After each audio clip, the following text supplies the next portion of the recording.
Wow nice. रुको जरा।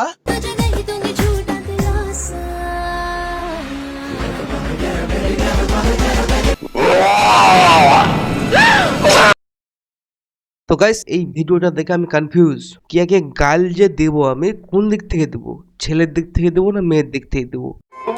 Good question, you are a good question. মুখে তো ঝাঁটুকিয়ে বসে আছে, তার উপর দিয়ে আমরা মেয়ে ছেলে রকম চুল করেছে, অ্যাক্টিংও মেয়ে ছেলের মতো করছে, আবার মুখের ওপর আবার ঝাঁটো ওখানে আছে। গাইলজা কোন দিক থেকে দেবো, মানে আগে গাইলজা দেবো যে আমি মারা বুঝতে পারছি না যে ছেলের দিক থেকে গাইলজা দেবো না মেয়ের দিক থেকে দেবো গাইলজা।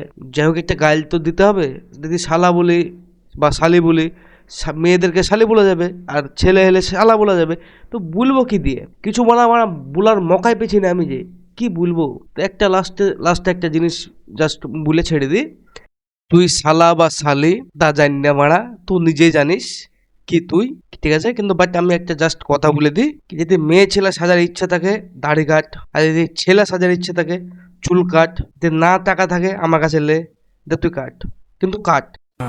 ये बड़ी अच्छी बात कही आप। বুঝতে পারলে বে না বুঝাবো আরো ভালো করে বোকা চুদা বা বোকা চোদি?